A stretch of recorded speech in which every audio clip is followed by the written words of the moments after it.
Roll4Crit.com presents How to Play the Settlers of Catan in 5 minutes or less or more. The Settlers of Catan is the award-winning game of discovery, settlement, and trade, in which you take on the role of one of the new guys in town, looking to start a farm, gather some resources, and build some buildings so you can have the best darn settlement in all the land. The goal of the game is to get 10 points before any of your friends do. That's right, one of these settlers could represent you. You could be this Grizzly Adams-looking fella with the axe, or you could be this nice young lady with the terrible bag management skills, or you could be this guy with this thing. The Settlers of Catan was designed by Klaus Teuber. It's brought to you in part by the letter M and the number 3061. To start off, you'll find a collection of land tiles: mountains, forest, hills, fields, pasture, and desert.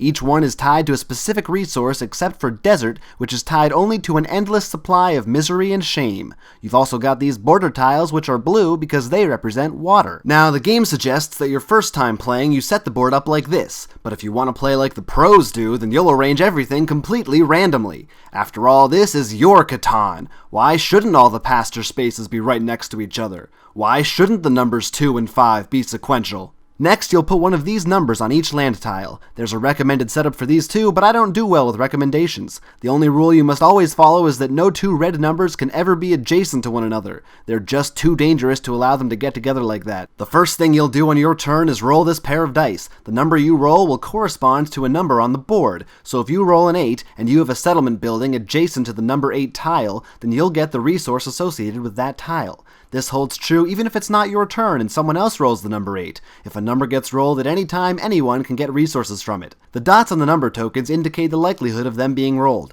The more dots, the more likely, with the red numbers being the most likely. These are the actual odds of getting each number, but don't worry about them. Don't even look at them once, because they're completely meaningless and will never ever work in your favor. But what about these resources? Well, here they are: wood, wheat, brick, ore, and sheep. Wood comes from forests, wheat, fields, brick, hills, ore, mountains, and sheep, pastures. This is what they'll look like at the start of the game, and this is what they'll look like after playing with your friends for roughly 2.5 minutes. I'm not sure what's on the back of the resource cards. Is it supposed to be Catan? But it doesn't really look like...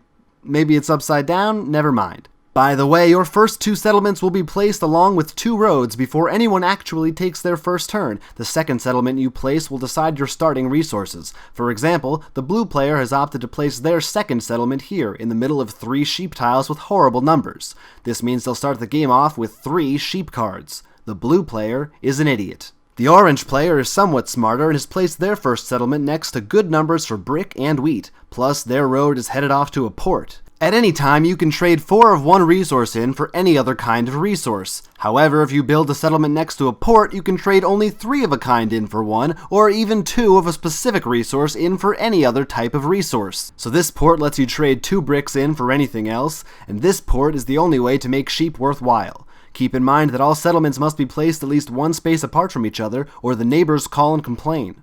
Now, the eagle-eyed among you may have noticed that there is no number 7 on the board. That's because when you roll a 7, this monstrosity comes into play. This is the robber. He lives in the desert, and when someone rolls a 7, they get to move him to any other space, effectively blocking that space from producing any resources, even if its number gets rolled. They can then choose to steal a card at random from one of the neighboring settlements of the tile that they decided to unleash hell upon. You should always pick the card on the very left. That's where everybody keeps their good stuff. Also, if a 7 is rolled and you have 8 or more cards in your hand, you have to discard half of them immediately. So if your hand looks like this and somebody rolls a 7, you aren't going to be happy. Actually, if your hand looks like this, that's insane. What are you doing? Once you've rolled and everyone's collected their respective resources, you can offer to trade with your fellow settlers. Trades do not have to be fair, so you could offer someone 1 sheep in exchange for 1 brick, 1 wheat, and 2 woods. But if they accept the offer, they are effectively too stupid to exist and will probably disappear in a puff of smoke shortly after the game is over. Finally, on your turn, you can build. This is extremely important because this is where the majority of your points will come from. Remember, you need 10 points to win the game. You can build a road by spending 1 brick and 1 wood. Roads aren't worth points by themselves, but they allow you to spread your reach and build in new places, because your settlements must be connected by your roads.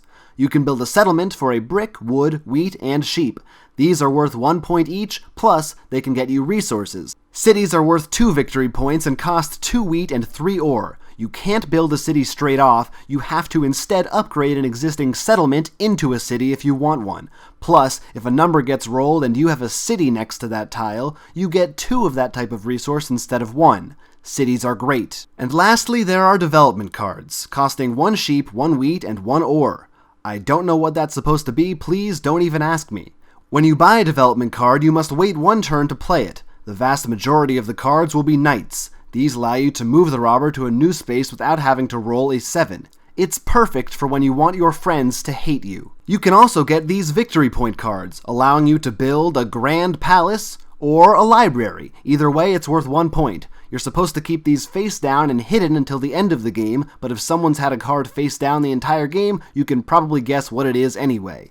And there are a few other cards like Road Building, which lets you build roads, and Monopoly, which lets you pass go and collect $200. Now, there is one final way to get points, and that is these 2 bonus cards. The first is Largest Army. Whoever gets 3 knight cards and plays them gains this bonus for 2 victory points. But if someone else gets more knights, then they steal the bonus. This guy looks like the Shredder.